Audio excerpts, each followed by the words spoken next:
Hey everyone, welcome back to Real Easy Talks, your daily English practice. I'm Anna. And I'm Tom.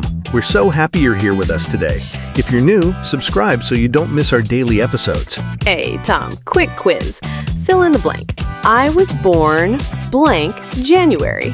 In January. Easy. I have a meeting blank Monday. On Monday. Let's meet blank 3 p.m. At 3 p.m. Anna, come on. These are easy. Okay, then tell me, why is it in January, on Monday, and at 3 p.m.? What's the rule? The rule? I mean, in is for months, on is for days, at is for times. But why? Why not on January? Why not at Monday? Why not in 3 p.m.? Because it sounds wrong. But why does it sound wrong? What's the logic? Okay, you got me. I know which one to use, but I honestly can't tell you why. It's just feeling. And that is exactly what most people say. Everyone memorizes in for months, on for days, at for times. But nobody explains the logic underneath. And once you see the logic, you'll never have to guess again. All right, I'm in. What's the secret? Imagine you're holding a camera, a real camera, with a zoom lens. You're going to take 3 photos of time. Photos of time. I like where this is going. Photo number 1. Zoom all the way out, as wide as possible. What do you see? Everything. The whole landscape. Like a satellite view. That's in. In is the wide-angle lens. In is for big, open stretches of time, where you can move around inside them. In January. January has 31 days. You're somewhere inside those 31 days, but you're not saying exactly when. So in is like standing inside a big room. You're in there, but you could be anywhere. Perfect. In 2025, in the summer, in the morning, in the 19th century. These are all big containers of time. You're inside them. In the morning. That makes sense. The morning is like 3 or 4 hours. I could be anywhere in there. Here's a good example. Lily was born in 1994. 1994 has 365 days. You're saying it happened somewhere inside that year, but you're not saying exactly when. And in the summer. Summer is 3 whole months. Lots of room to move around inside. You're getting it. And notice the feeling of in. It's open, relaxed. There's no pressure to be exact. I'll do it in the morning. Could mean 8 a.m., could mean 11 a.m. It's wide. I like that. In is chill, no pressure. It gives you room to breathe. Exactly. Now, photo number 2. Zoom in a little. Not the full landscape anymore, but one specific thing in the scene. One day, one date, one particular moment on the calendar. A medium shot. You're focused on one thing. That's on. On is for specific days and dates. Not a big stretch, not a tiny pinpoint, one specific square on the calendar. On Monday, on July 4th, on my birthday. Yes, and here's something interesting. Notice how these are all things you could point to on a calendar. You could literally put your finger on that day. Oh, on the calendar, on the date, like your finger is touching it. On. I love that connection. Your finger on the day. That's a beautiful way to remember it. On Christmas Day, on the first day of school, on our anniversary. All perfect. And here's something I love about on. It has a sense of weight to it. On that day, everything changed. On the morning of the exam, I woke up early. There's something important about that day. It's marked. Yeah, on feels more deliberate, like you're planting a flag. I love that image. Planting a flag on a day.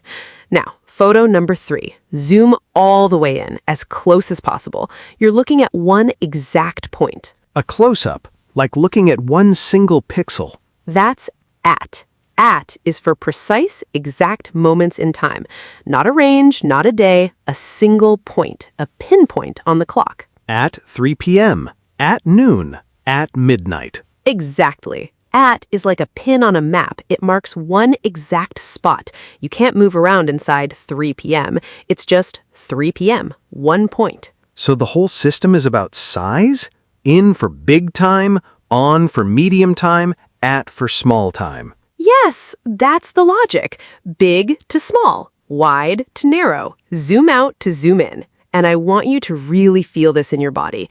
When you say in, imagine opening your arms wide. You're standing inside something big. When you say on, imagine pointing at something with one finger. You found the exact day. When you say at, imagine pinching your fingers together like you're holding a tiny dot. That's one precise moment. In, arms open, on, finger pointing, at, pinch. I can actually feel the difference. That's the whole point. When grammar lives in your body, not just your head, you don't forget it. In is the wide angle, years, months, seasons. On is the medium shot, days and dates. At is the close-up, exact times and moments. And that's it. That's the whole rule. If you're talking about a big container of time, use in.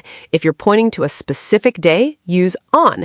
If you're pinpointing an exact moment, use at. Why didn't anyone teach me this before? I've been memorizing lists for years. In for months, in for seasons, on for days of the week, on for dates. It's so much easier when you just think about the size. It really is. And once you see it, you can figure out new ones by yourself.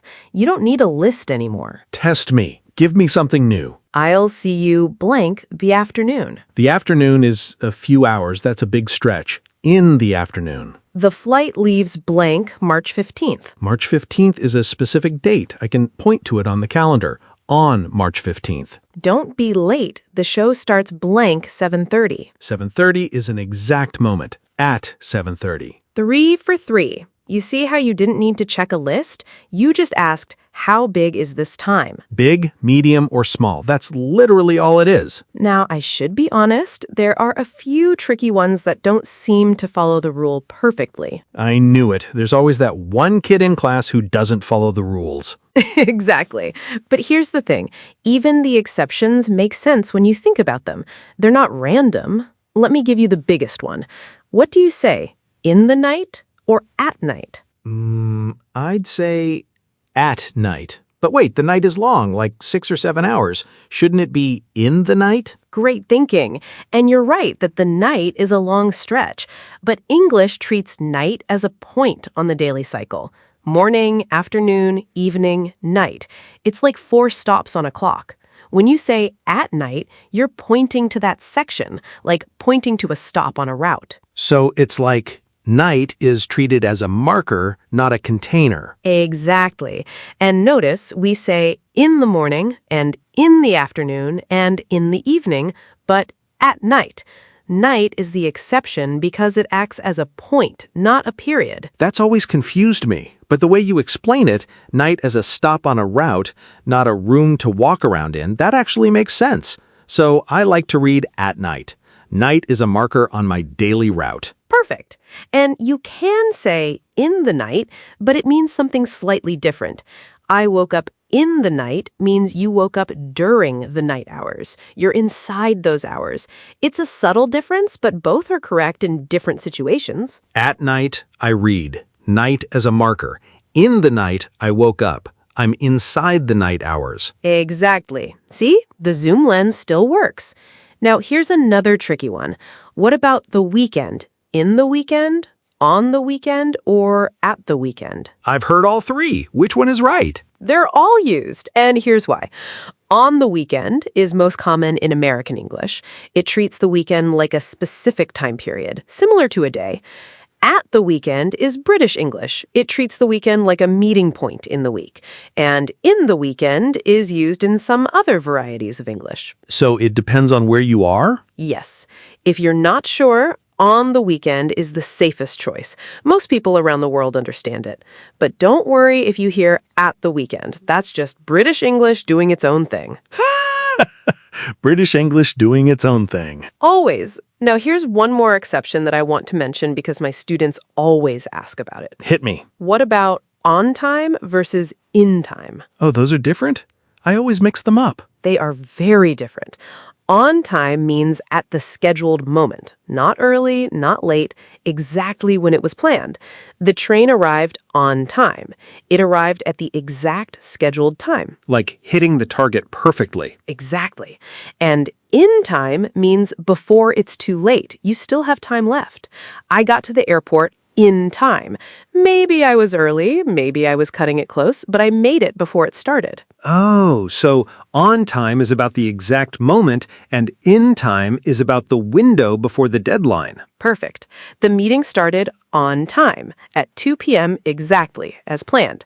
I got to the meeting in time. Maybe I arrived at 1:59, maybe 1:59, but I made it before it started. That's actually really useful. I say these all the time and never thought about the difference. Can I give you an example from my life? Please. Okay, last week, I had a video call with a big client at 10 a.m., and I was running late, like seriously late. I was still in my pajamas at 9:50. My heart was pounding. I could feel this tight knot right here in my chest. Oh no. So I threw on a nice shirt, just the top half, still pajama pants, opened my laptop, and joined the call at 9:59, 1 minute to spare. The client said, "Great, you're on time." But I was thinking I was barely in time. One more minute and I would have been late. The classic professional on top, pajamas on the bottom move. But that's a perfect example. Your client thought you were on time. You arrived at the scheduled moment. But you knew you were just barely in time. You made it inside the window of time that's still available. My hands were still shaking when the call started. And this connects back to our zoom lens. On time, on, pointing to that exact moment on the clock. In time, in, you're inside the window of time that's still available. The zoom lens works even here. That's so satisfying. It works almost everywhere. Let me give you a few more common ones to practice. I always eat breakfast blank the morning. In the morning. Big stretch of time. Lily's birthday is blank April 12th. On April 12th. Specific date. Finger on the calendar. My yoga class starts blank 6 a.m. At 6 a.m. Exact point in time. Also, that's really early, Anna. I know, but Biscuit wakes me up at 5:30 anyway.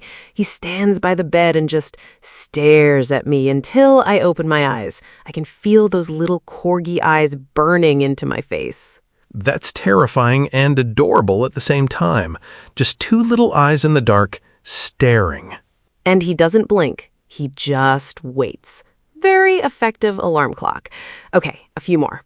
I haven't seen Jake blank ages. In ages, because ages is a big, long stretch of time.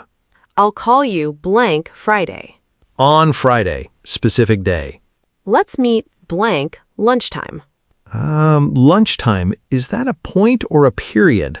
I'd say at lunchtime, because it's a specific part of the day, like a marker. That's right. At lunchtime, at dinner time, at bedtime. English treats these as points in your daily routine, stops on the route of your day. Like at night. They're markers, not containers. You've got the instinct now.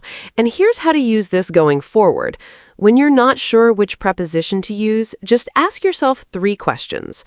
1, is this a big chunk of time I'm inside of? Use in. 2, can I point to this on a calendar? Use on. 3, is this an exact moment or a daily marker? Use at. 3 simple questions. No memorizing lists. No lists, just the zoom lens in your head. Quick exercise for everyone listening.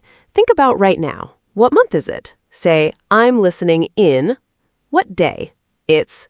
What time? It's. You just used all 3. Pause and try it. Love that. Okay, I have a question. Can you figure out why we say in the 1990s, but on January 1st, 1990? Oh, that's a good one. Go ahead and answer it yourself. Okay.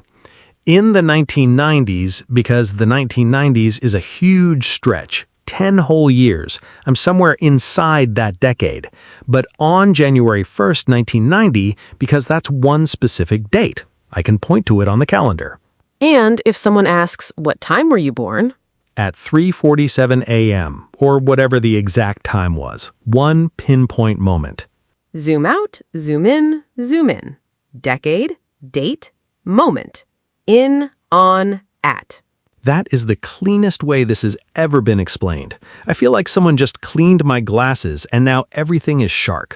If you're listening right now and feeling that same, oh, moment, Hold on to it. This is one of those things that once it clicks, it never unclicks. You'll start choosing in, on, and at correctly without even thinking about it. And honestly, even if you make a mistake sometimes, people will still understand you. These prepositions don't change the meaning of what you're saying. I'll see you in Monday is technically wrong, but everyone knows what you mean. Nobody is going to be confused. That's so true. Don't let the fear of getting it wrong stop you from speaking. These are polish, not foundation. You can communicate perfectly while you're still learning them. That's really comforting to hear. Progress, not perfection. And the zoom lens is always there in your pocket. Big time, in. Calendar day, on. Exact moment, at. 3 photos. 3 photos. That's all you need. All right. Should we do our vocabulary review? Let's go. First word, specific. Clearly defined, not general or vague. Can you give me a specific time for the meeting? When someone wants an exact answer, not sometime this week. Next, precise. Very exact, with no room for error. The train leaves at the precise time of 8:47. Even more exact than specific, down to the last detail. Third, roughly. Approximately, not exactly. I'll be there in roughly 30 minutes. A guess that's close enough. Not perfect, but good enough to plan around. Fourth, sharp. Exactly on time, no seconds late. The meeting starts at 9 a.m. sharp. When someone says sharp, they mean it. Don't be even 1 minute late. Fifth, duration. How long something lasts from start to finish. The duration of the flight is about 3 hours. The total length of time between the beginning and the end. Sixth, slot. A specific period of time set aside for something. I have a free slot on Thursday afternoon. A reserved space in your schedule, like a parking spot, but for time. Seventh, beforehand. Before a particular time or event. Let me know beforehand if you can't make it. Giving information early so there are no surprises later. And eighth, in advance, ahead of time, before something happens. You should book the restaurant in advance. Planning ahead. Doing something now so future you doesn't have to worry. 8 vocabulary words, all about time. And the one rule to remember, think about the size of the time. Big time, in. Specific day, on. Exact moment, at. Zoom out, medium shot, close up. That's your camera. All right, that was a great talk about in, on, and at for time. Now, a question for you. Tell us in the comments, when is your birthday? Write it using all 3 prepositions. For example, I was born in 1995 on March 8th at 2 a.m. We want to see your answers. We love reading your answers. If you enjoyed this, please like, subscribe, and share with a friend who's learning English. We'll see you tomorrow with another easy conversation. Bye, everyone. Bye.